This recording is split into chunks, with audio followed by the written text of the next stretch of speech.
For those of you I haven't met, my name is Dan Macon, and I am a Livestock and Natural Resources Advisor with the University of California Cooperative Extension in the Sierra Foothills and Sacramento Valley.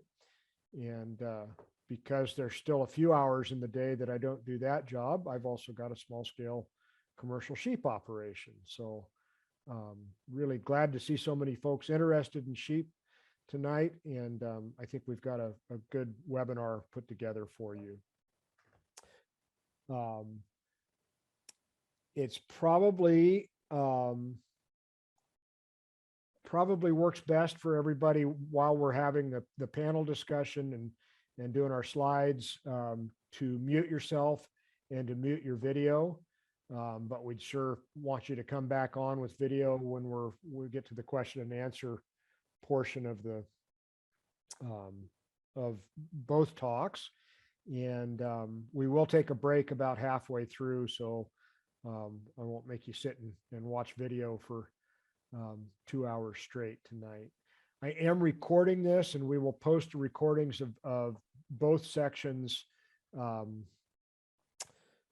hopefully within the next couple of days. And if you do have questions while we're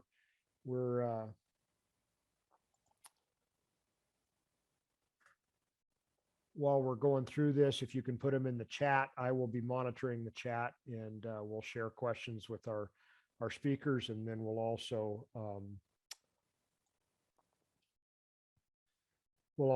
check the chat as we're going through all of this. Are there any questions before we get started?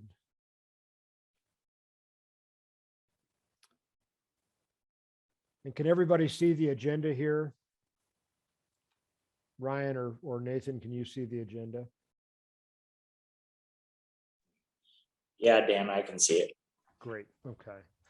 So we're going to start with a conversation with Ryan Mahoney from our Amy Livestock in Rio Vista, and with Nathan Medlar from NM Ranch here in Placer County. We'll go about an hour with those gentlemen, and then we'll take a little break and go through a kind of more detailed outline of how to do some economic analysis for your own business. So with that, I think what I'd like to do is to ask Nathan and Ryan if you guys would introduce yourselves and just give a little overview of your business. Nathan, why don't we start with you, and just how long you've been doing it, what you do, those kinds of things. All right. Well, we've been in business full-time since 2014. And my wife and I started this business. I think our first grazing contract was in 2011. And so our main business is service grazing, and we're located in Auburn, California. It's actually Clipper Gap, which is more northeast Auburn. They call it the outlaw side of town. We're just kind of a mid-scale company, and we are growing every year. We're trying to grow larger and larger. We're running about 1,200 head total right now, and about half of those are mothers. And we started from scratch. I always had animals when I was younger. I don't really have a ranching background, except for I have one side of the family ranching background. Started in 1854 up in Oregon, Roseburg, Oregon. So I probably have a little bit of that in my blood, but it's my cousins that still run that ranch. Their sixth generation would be my cousin. So I always had the interest into the animals, and then I was able to have the opportunity to work at Roseville Livestock Auction when I was there. So I always had a little bit of sheep and goats running around.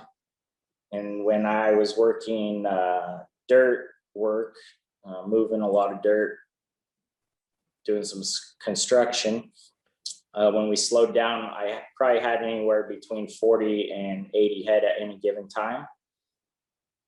And then we started seeing interest in grazing contracts. So 2011, we started with a handful, and each year grew enough. 2014, I quit my job full time, and our main interest was the service grazing. And as we built up, we were able to start selling some wethers, or some mainly wether goats and wether sheep or lambs. And yeah, but we just keep them around and keep growing. That's mainly what we do. And we're growing. We have 2 sheep herders now, or shepherds, and we'll have a 3rd one in January if everything goes well. And we are expanding, trying to grab more gears as we go and learn in the process, and always changing something to improve. Part of that is coming to meetings like this, or listening to Dan and Ryan on their podcasts. Part of it's entertainment, and some of it is a good learning tool. So that's pretty much, I think, everything that I can cover, unless you have any specific questions. We'll have some questions for you in just a sec, but that's a good segue to introduce Ryan Mahoney from our Amy Livestock down in Rio Vista. Ryan, can you kind of give us an overview of your business and where it's been, where it's going, what you do? Yeah, sure. Thank you for the opportunity to talk, Dan, and be on a panel with Nathan. This is cool. I really always enjoy the opportunity to attend these kind of talks, and then to get to speak is always kind of fun too. So my family ranch is Amy Livestock. We're out of Rio Vista, California. My family settled here in the 1870s. And I'm 5th generation now. I was raised on the home ranch. That was the ranch that was originally settled. Coming out of growing up, I showed animals and I worked on the farm, but as soon as I was old enough to get a job off the farm, I took it and left. And then I went off to college, and then ended up getting an opportunity to come back and work in more of like a management type position, which was really good for me. And I ended up taking that opportunity, and went to work for my grandfather and my mom. And that was about, gosh, time's going fast. I think it's like 15, 16 years ago now. And then 2 years ago, I was able to buy the ranch from the family. And here this last August was exactly 2 years. So working on year 3 under my ownership, which is pretty exciting. We are, as far as what we do, we raise cattle and sheep in the Montezuma Hills. We have mother cows and breeding ewes. Our ewe numbers, we try to run around 4,000 ewes, but we fluctuate as many as, I think here in a couple of weeks, I might have close to 7,000 ewes. And we've been down as low as 1,400. Dan's smiling because I just bought some yesterday, and I'm going to probably receive them the next 2 weeks. So I got a lot of work coming my way, but we move up and down depending on seasonal needs and opportunities. And coming out of the drought, we needed more breeding livestock because we sold down quite a bit. And then we also have irrigated pasture around Dixon. There we buy in lambs and buy in stocker cattle, and we grow them. And then we'll sort the tops off and sell those to Superior Farms as grass finished lambs. And then the bottom ends we take and run them through our feedlot, which we own and operate. And then we'll fatten them and sell them to Superior that way. We also custom feed in our feedlot as well. So we're pretty diversified at all different levels of the sheep industry. We're definitely busy every day. And that's generally what I do. So 2 questions for folks that may be new to the sheep industry on the webinar, one for Nathan and one for Ryan. Nathan, you talk about service contracting or service grazing. How far will you go from your home base in Clipper Gap to do that kind of work? So we have traveled probably 3 hours is the furthest that we've gone. We've worked Calaveras County is one that pops into my head. And I think mainly it's two things that come to mind is opportunity. So if there's opportunity to expand, I might take a hit to go do a smaller job if I believe there might be an opportunity to grow. And so we look at that, and we also look at the size of the job and what we may be able to charge to help the customer, and if it works for both of us. So we try to do like a preliminary bid on the phone, talk it over so that we're not wasting each other's time. Some people are looking for the lowest cost to do some type of vegetation management. And so it's not always a good fit. So we always try to talk to our customers or people that are interested and figure out where they're at and what their needs are really and their goals, because I have turned customers away, not because I didn't want to do the work. I just didn't want to waste their money, and maybe that a different service would work better for the first year at least. So we've gone about 3 hours right now, and as I expand and I trust my guys, I'm willing to go a little further. In fact, we are in the process of expanding into Nevada, which makes me a little nervous, but I know that if I am nervous, I'm probably doing something right. Good point. Ryan, my question for you is, for folks that maybe aren't familiar with feeding either cattle or sheep, what do you mean by custom feeding? What's that involved? Yeah, so custom feeding would be Dan Macon hiring me to fatten his lambs for me on my ranch. So we have a feed mill that can mill TMR, or total mixed ration, which is a corn, alfalfa hay, molasses, and a trace mineral pellet blend. And we will feed them for 60 to 90 days to get them ready for slaughter. If they're usually that's how long it takes them to get a good yield grade on them, on most lambs. So that custom feeding is that process. And you can do custom feeding a lot of different ways. Custom grazing is much different. It's actually similar. You're getting paid to graze, except in custom feeding, you send your sheep to me. In custom grazing, Nathan sends his sheep to you. So if I were to send lambs to you, would I pay by how much weight they put on? Would I pay by day? How does that work? Well, the fun part of America is everything's negotiable. So our feed lot is a pounds of feed fed build. So we have a price that we bill out the pounds of feed fed. Okay.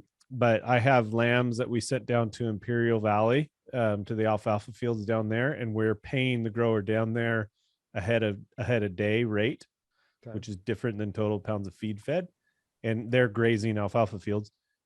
But then you could also, I had an option of doing a cost of gain down there too, where I would pay him like 85 cents a pound for every pound he put on him in the time he had him. So there's different options for that, and it really helps. Having the network of people around you and knowing the options really helps you navigate challenges like drought or seasonality of grasslands. Imperial Valley alfalfa right now is about the strongest, best feed in the nation, while everything else is washy. So it's really good to have lambs down there that can be grass finished in the wintertime. That's pretty much unheard of everywhere else in California. So. And the rest of the country. And everywhere else is frozen. Yes, yeah, correct. Yeah. So Nathan, can you kind of just walk me through what the various sources of income are in your business? What brings revenue in for your operation? Sure. So our number one income is targeted grazing. So contract grazing is number one. And that's, you get paid by the acre on that mostly? Most places, yes, want to be they want to pay by the acre. And it's kind of been molded from maybe various companies that were larger when they first started, so they might have come up with the idea. We've had issues where a customer wants to pay per day or, per head per day, which is fine. But usually it doesn't help them. It helps me. So we go by the acre. Then I feel like that is kind of a straight shot, as long as we know what their goals are, because every customer is different and their needs are different and their goals are different. And sometimes they don't know exactly what they want. They just know they want something gone. So we try to just work with them, and by the acre is probably the best way to figure that. And inside that, for myself, I figure out how many animals is it going to take for that feed. And I break it down to kind of what I need to make per day, because I have a cost that doesn't cost me per acre. It costs me per day to run.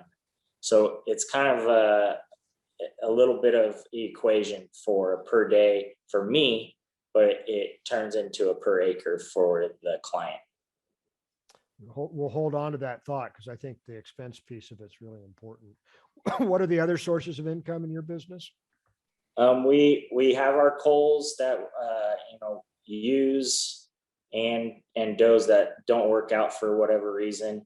That is, we probably sell maybe 4 times a year, depending on what's going on. And now that we have grown to a size that we feel comfortable, we start selling the wethers. So whether sheep or lambs we sell those right off the mothers almost at weaning, depending when they are at the correct size, and they go into a ethnic market, mainly because of the timing and because of the breeds that we raise. They're all crossbred sheep. And then we have watched the markets for the goats over the years, and I've learned who's buying my goats, and then go to them directly and start talking to them. And the goats sell really well for holidays, for ethnics. So we've marketed for that and kind of built a system around that. So when we sell, it's at certain times of the year, and we'll hold on to the weather goats sometimes, depending on the feed and the weather. And we will possibly hold on to them for 1.5 years and then sell them. And we've held on to them longer, but they become, as we've grown, they've become more of a problem, especially during breeding season. They compete and or just run stuff down. So we're constantly changing what we're doing. And then I think that's pretty much our income. My favorite thing to do is, it doesn't bring a ton of income in, but it sure puts some cash in my pocket, is I like to go catch loose animals. And sometimes it's 1 and sometimes it's 5, but I get paid pretty well for doing that, because people don't want them eating their bushes around their house and such. So one of my business ideas is to turn animals loose and then partner with you to go get them. Yeah. Well, I do pretty well with that. I mean, I don't have the best dogs, and but they sure help me get the job done. And sometimes it's just a distraction. If I can get something with the leg crooked, I've been able to get loose goats in the trailer faster than the people can tie their shoes and come out to meet me. And it's pretty awesome. And I'll do free delivery too if I can do it that fast. But then I also chase the animals for 3 hours. So yep. I think I like it the most, because I get to challenge myself and challenge the dog, and you get to learn stockmanship in a different way, because you're not used to the animals and they're not used to you. And I think that's one thing that I really enjoyed working at the Roseville Livestock Auction, is it wasn't just one type of animal from one ranch. You got to see a mess of everything, and you had to learn how to work with them. So, Ryan, how about your business? What are all the sources of income for your operation? So we have the custom feed that we talked about. Then we have the lamb meat. And then we have our coal ewes that we would sell off. We preg scan our ewes, and we have a tight lambing window. And so the last couple of years we sold open ewes that scanned open, that are sound ewes, but didn't fit our breeding window. And they bring a little higher value than a coal animal. Then we also have wool is a big focus of ours. And so we shear all of our ewes, get shorn once a year. And then we shear probably around 30 to 40% of the lambs. That's kind of more dependent on the market and then conditions of the lambs themselves. And then certain lambs, if you buy them, you need to shear them for different husbandry reasons. If they've been in stickers or different things like that, you just kind of have to shear them. The wool's worthless when it's loaded with stickers like that, but you got to do it for the health of the animal.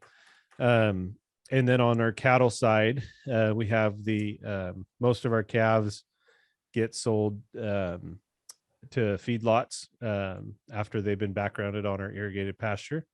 But then we also breed about 2/3 of our cows to Wagyu bulls, which make an American Wagyu beef that we sell to Snake River Farms. That's expensive and delicious. And we raise Rambouillet. Our ewe is a Rambouillet ewe. Producing a micron on our wool is about 21.5 micron. And it's about 9 pounds per ewe, 9 to 10 pounds per ewe, depending on the ewe. And just a note along those lines, we're what, an hour and a half from where you are, Ryan, up here in the foothills. What's your normal precip annually? Oh, that's the beauty of California. So normal precipitation in our area is going to be 16 to 19 inches. Last year it was 3 inches. And then a month ago, one day we got 8. Yeah, exactly. So, but we're much different than you.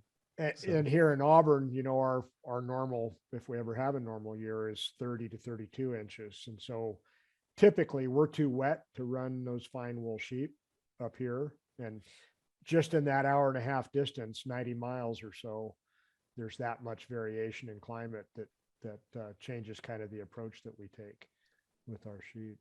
Anything else that you do for income?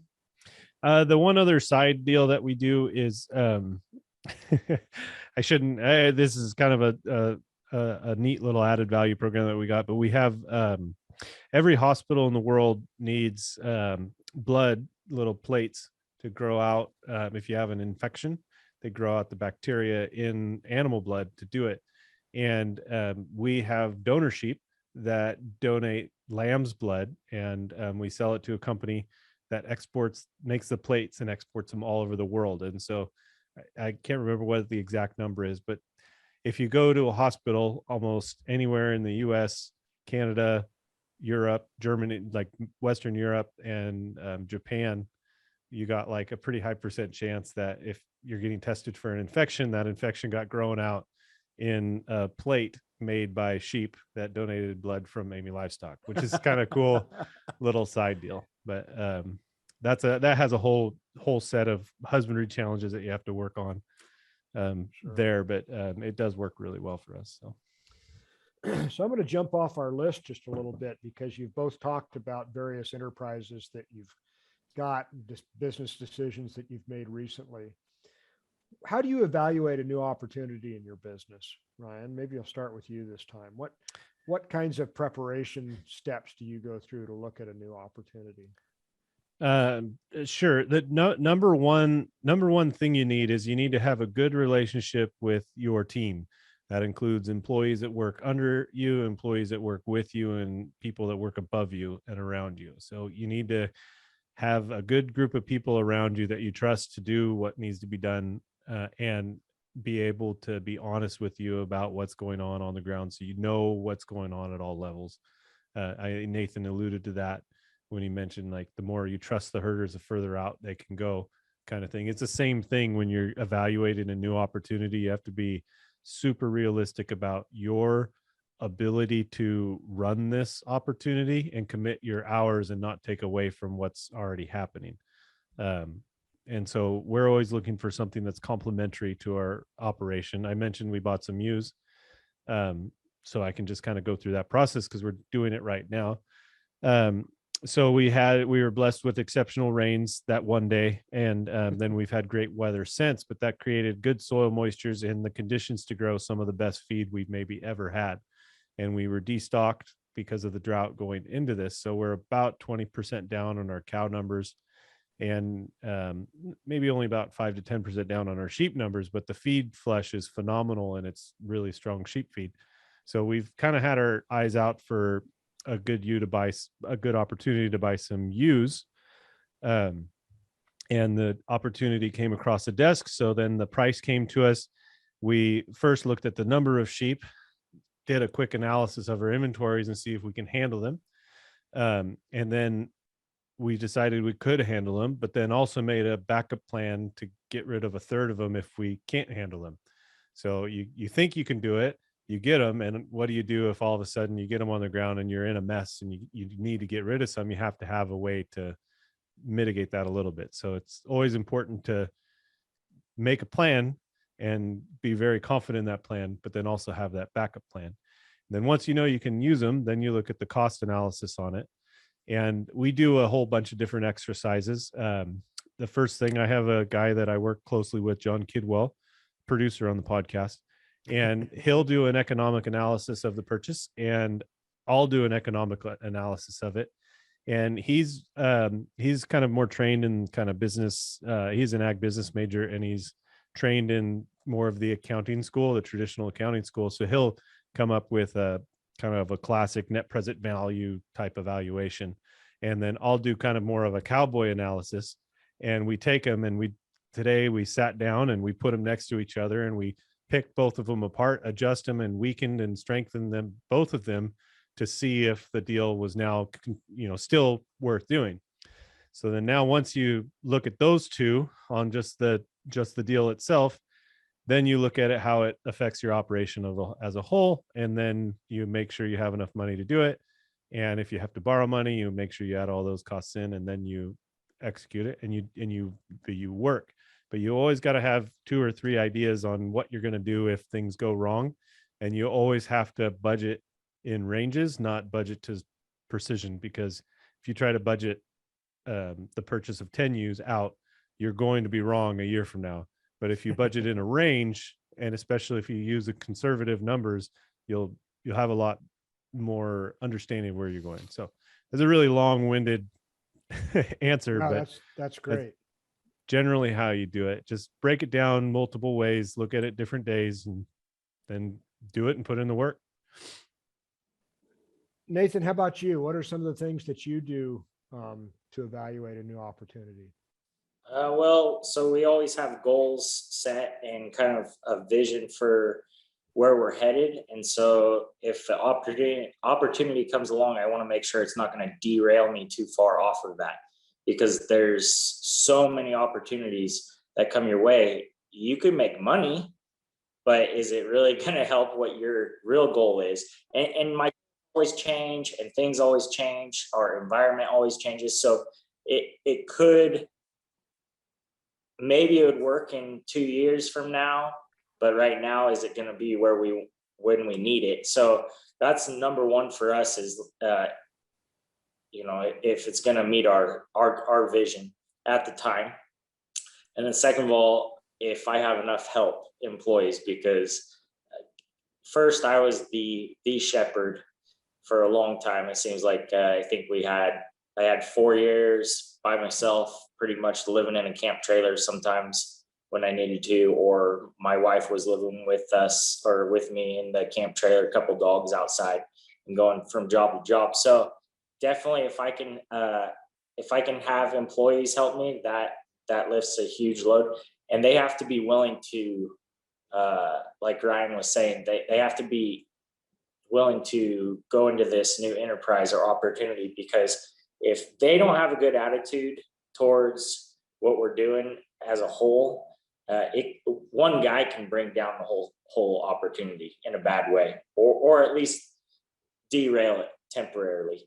So they need to be on board. Everybody kind of needs to be on board with that. And then definitely money comes in play. I like to spend a lot of money when I buy things. And so I have a 24-hour rule. When I am ready to pull the trigger, I wait 24 hours, sleep on it. And sometimes the opportunity leaves, and that's okay with me, because I would rather not be in a bad, stressful situation than to jump into something so fast because I didn't look at everything, and then I don't have a way out. And so that's the other thing, is you do need a way out, or you need to plan, how long am I going to be into this enterprise or this opportunity? What's the goal for this opportunity, and which way are we with it? And if it doesn't work out, what are we going to do? So they're really similar. I think Ryan puts a lot more pen to paper on his end. I like to run a ton of numbers and then run it past my wife, and being conservative is huge on numbers, because if you go the other route, you will hurt yourself. Just thinking that you can make a ton of money. I think there's two big takeaways for me in what you guys both talked about. One is to really use those conservative numbers, and one of the things that I'll try to do a lot of times is run a worst case scenario and a best case scenario to evaluate those opportunities. I like the 24-hour rule, and I find that sleeping on things is a pretty good rule for me on lots of decisions that I make. I think that's a great idea. Ryan, what kinds of, I want to talk a little bit about benchmarks. One of the things that we talk about in ranching is you never ask somebody directly how many sheep or how many cows they've got, because that's like asking somebody how much money's in your savings account. But we can talk about benchmarks and kind of compare our own businesses against an industry standard or against another business. What are some of the benchmarks that you use to evaluate your business over the course of the year? So before I answer that, I got to just add one little bit of advice that my grandpa's always told me, and Nathan alluded to it pretty strongly. And it's that you're always going to run out of money before you run out of sheep.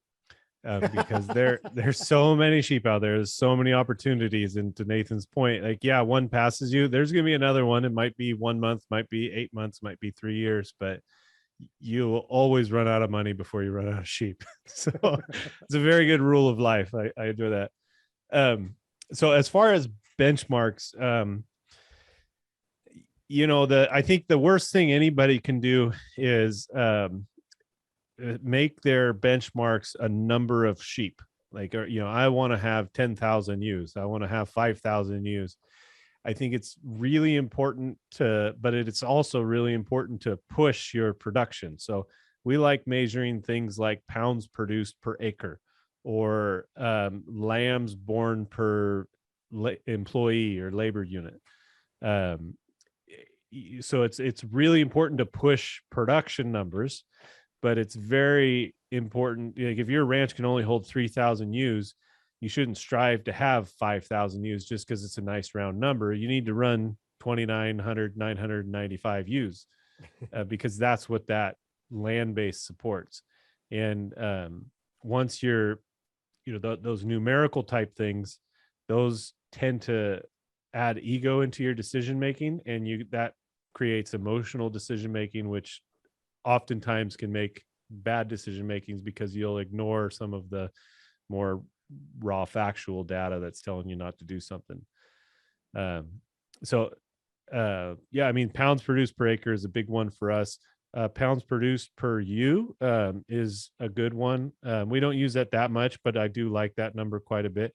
And make sure, if you do that and you have wool breeds, to include your wool production in there. Most ranches won't include the wool production in their overall analysis, but that's, for us, it's pretty substantial value. So we had, I think 3-4 years ago, we were able to sell our wool for like $50 a ewe. Each ewe produced $50 a fleece, something like that. So it's not something to turn your nose at. It's legitimate value. So, I mean, in Nathan's business, it's completely different as far as the product that's being sold. It's a same product, but it's a different emphasis. And so I'd be curious his numbers, but for us, it's really a production focused ranch. And just one follow-up question for you before we turn to Nathan. Do you have a benchmark in terms of what it costs you to run a ewe for a year, or how much income she needs to produce? What kinds of those things do you look at? So in producing a raw commodity, you have to be super expense focused. And so our cost to produce a ewe or run a ewe a year is $120. And we know that pretty well. Our cost to run a cow is going to be $600 to $700. I think it's about 700 right now. So we know those expense equation numbers, and that's why like labor increases and things like that, you always hear agriculture get up in arms about it, but it's because we're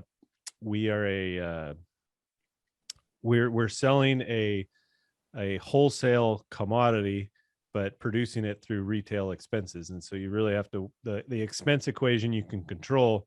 That giant lamb market or the beef market or these markets, they do what they do naturally, and you can acquire premiums through different ways, but you really are always going to be restricted within that natural flow.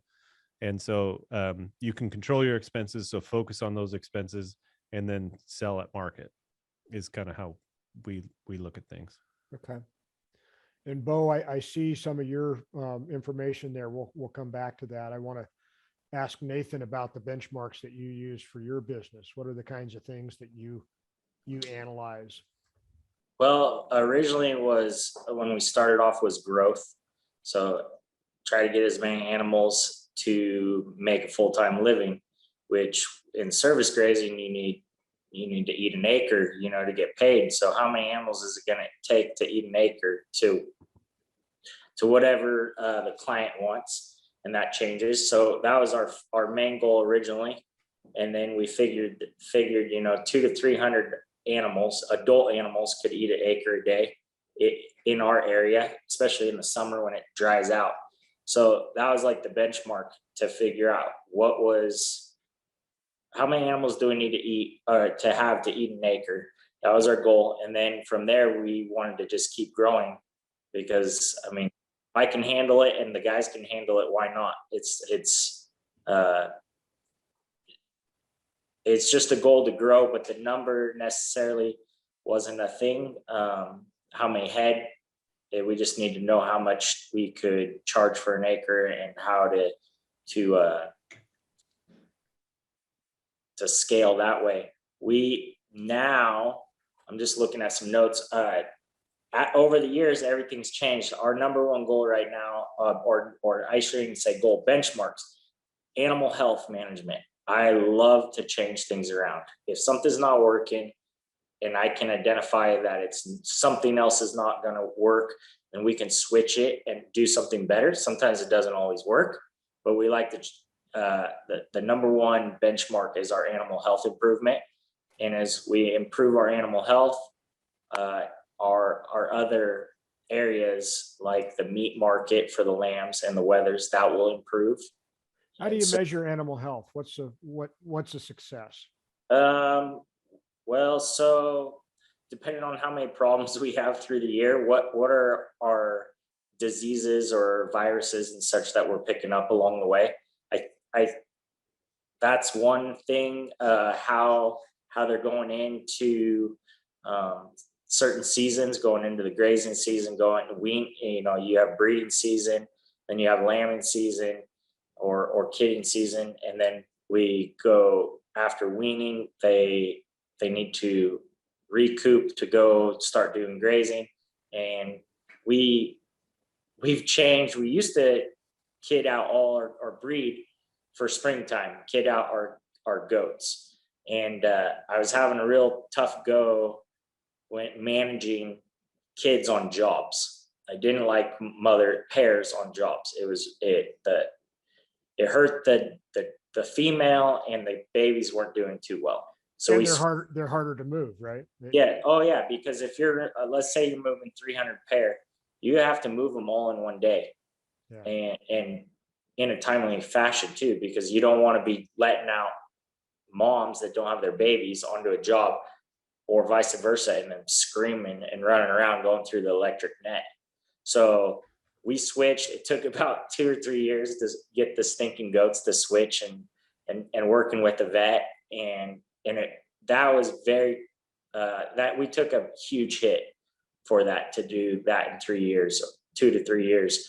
A huge hit in terms of the number of kids that you had. Yeah, financially, I think the first year we winged it. I think I had one goat bred, so out of like 150. So we didn't do too well. Then we started working with the vet, and I think we were giving trying the seeders and some drugs and getting them cycling, and we did pretty good. I think we had 32 that next year, and 17 survived because the bobcats and foxes and everything else came in and wrecked house. And then the next year we got right back on track, and everything was cycling, and we've been able to breed off season for the goats, I would say, more or less off season. And we're kind of following the typical California rancher for that. And there's good and bad things raising goats in the winter, or having babies. So that's been a benchmark for us. Okay. We also, income for grazing is a benchmark, a goal. And then I like to see the meat side of things grow as we grow. So our wether lambs and our wether goats. So that's always a benchmark to see how many we can get to. We kind of double dip because we graze them, or we don't graze the wether lambs. And the reason we don't graze the wether lambs is if they're at proper weight for the market, I like to get them off the feed bill and not run them grazing. I have to shear them, which our wool is mixed with hair because I did not do my homework originally. And when I bought sheep out of an opportunity to grow. And there was clients that wanted only sheep. And I'm like, I don't want to buy, sheep. But we ended up buying 100 ewes from a producer that kind of ran a mixed herd. And I knew the reason I bought them from him is they were trained to the electric fence, trained to a guard dog. They kind of ran in a similar situation. But the problem is they were all mixed breeds. So I have everything underneath the sun, it feels like, except for fine wool. So they're kind of a medium to coarse wool. And then and some of them were hair, and we wanted the hair sheep to, it's actually kind of funny to stay away from the shearing, but we shear every year anyways. So, and it's mainly to keep their bellies clean from going from job to job. They look cleaner. They actually are healthier for a lot of health reasons we shear. And so it's kind of actually an enjoyable time to shear those sheep. So different, back to the sheep, I made the mistake, but I've learned where we need to go with those. So that's another benchmark we're working on, is how do we move in that direction, get our sheep more of 1 or 2 or 3 different breeds instead of 20 different breeds.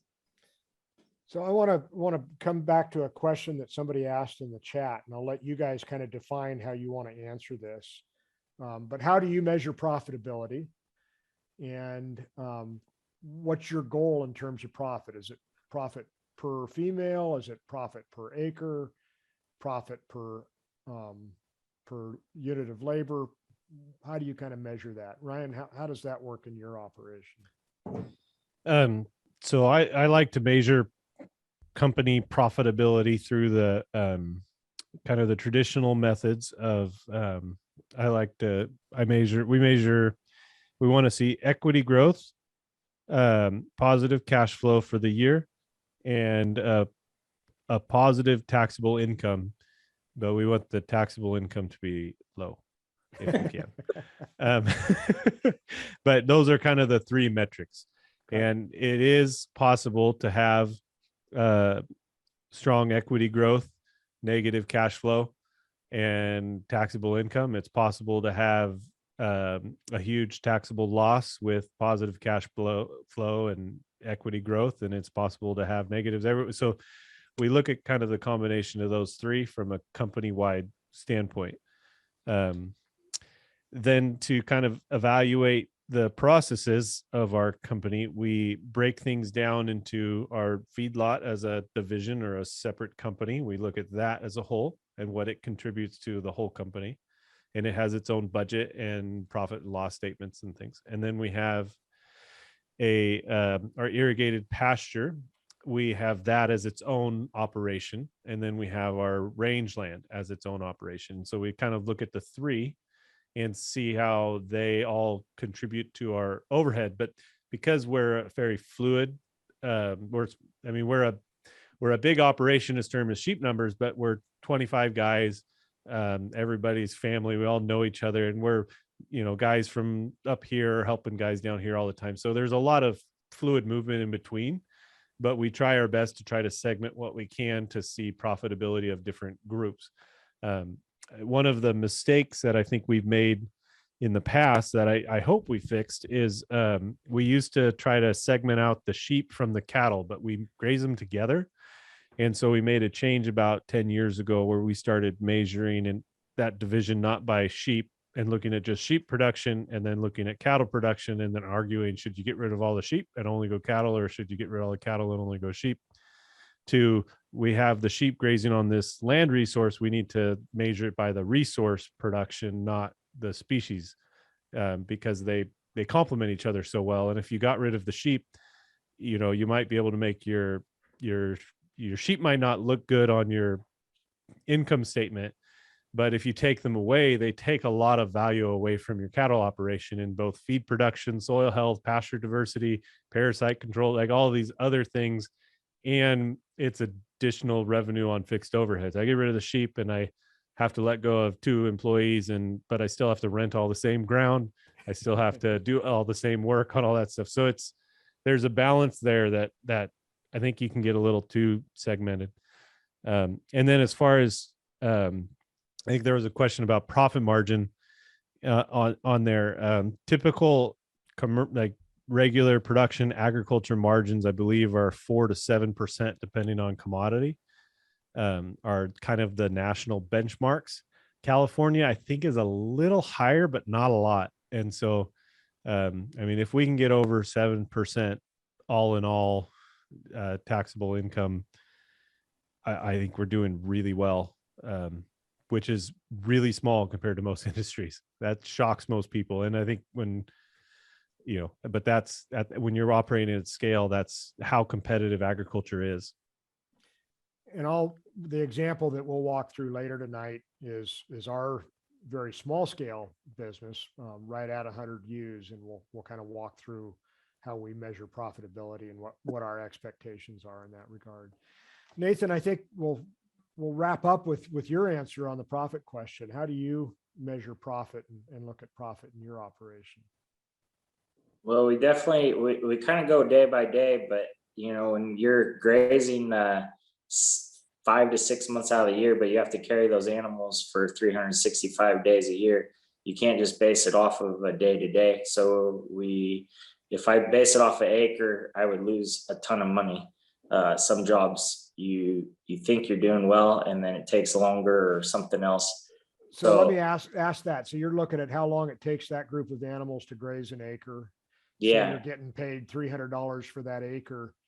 And yet if it takes you 10 days to get over that piece of ground, you may the hole. Yeah, you may have $2,000 worth of expenses in that 10 days, right? Yes. So we like to run a budget, and that budget is kind of just a guide. Okay. And sometimes it throws us off. And then we also like to set goals on growth, because that's the goal. Even if you're not trying to expand your animal size or your herd size, growth, you have to grow, because if you are just making it by every year and you're not replacing equipment and you're not building something else inside the company, you're gonna lose. You have to grow something else going. The animals don't really have to grow. That's So the that, growth in equity that Ryan's talking about, right? yes. And that's where we budget in something like capital expense that we want to purchase so we can grow.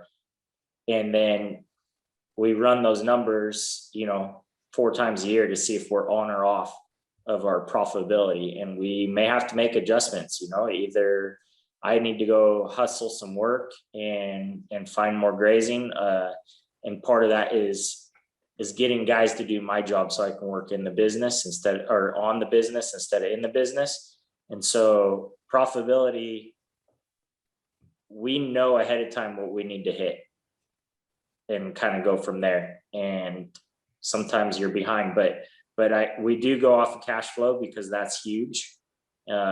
We know ahead of time it costs $94 to $112 to run one of our goats or sheep for the year. So if we don't make that money, or we don't see it in our budget making that money, we're already losing. Ryan, what's it cost you to run a ewe for a year? I think you said, but what was that? $120 for the year. And it costs us $97 a ewe for the year. So we're all kind of in that ballpark. John's number this morning was 110 and I had 120. So it might be somewhere in between, but I'm probably right.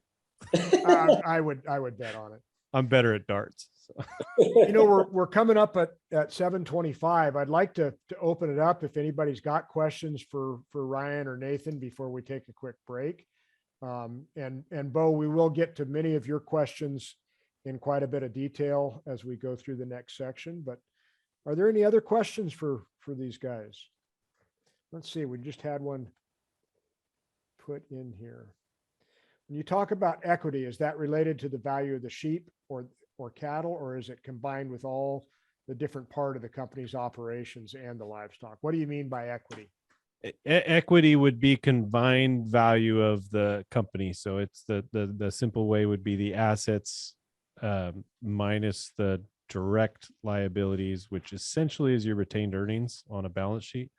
But it could be, it depends on how you're formulated, but it's basically it's what you're worth minus what you owe, that number. And is it kind of growing every year? Not the debt, the profit. Yeah, it's the net, not the gross. Yes. So, yeah. Nathan, what were your startup costs to get rolling? Well, so I did a lot of out-of-pocket savings originally. And then I think in 2013, so I took a loan out from FSA. It was a micro loan. We started, I think the micro loan at the time was a max of $30,000, I think. And now I think it might be 50,000 through the FSA. And so we bought equipment and animals were my 2 goals. And one goal was I needed to be 100% mobile. So we bought panels, really nice set of corrals that can all be loaded up in a trailer. And then we bought goats. Those 2 things were kind of what we were actually, I think I might've bought the sheep with part of that. So all in, maybe I would say we were probably maybe $60,000 to start up. And then we also had, in there, we had a line of credit that went back and forth. Is that original loan paid off, or you still owe on it? No, it's all paid off. Okay. I currently do not owe anything on the animals, but there is, a pickup payment, I think, and a few other equipment. Maybe that's not directly related to the grazing, but the pickup is my main expense, I would say. Do your businesses both pay you personally a salary? Yeah, I'm on a salary, and then yeah, I'm on a salary. I treat myself like an employee. Okay. I take as little money as I can out. So everything stays in the business. We're still in a growth mode, but I know I don't take as much. I bet you my shepherds make more money than I do. because we have enough, my wife and I have enough money to pay most of our bills. So anything directly related to the animals gets paid out of the business. And then my wife also works as a vet tech, so she covers some of the household bills, and I just keep putting the money back and back and back, and take as little as I need to help out with the family for now. Great. Yeah, I'd echo that. I'm on a salary, and it's as little as possible so I can continue to put as much equity into the company. But I did have to take a personal loan to buy the stock of the company from the family, and so I have to take my payment. I have to take my payment plus what I have to pay in taxes, taking the payment out, and that's pretty much it. So, And that's a really good point maybe to end on. I think, we kind of loaned the business money to get started too. We saved money up and bought sheep and bought equipment. But that's a loan just as if you were taking a loan from the bank, right? And so the business needs to pay back that investment. And business should be structured to do that. I want to thank you guys both very, very much. This has been, hopefully everybody else learned as much as I did tonight, but it's really helpful to see these businesses through other eyes and to kind of gain the value of your experience. Nathan and Ryan, you're welcome to stay on if you have time. I know you've got families and other things going too, but I think we'll take about a 5-minute break. And we'll come back at 7:35 and go through a more formal presentation on kind of how to analyze the economics of your own business.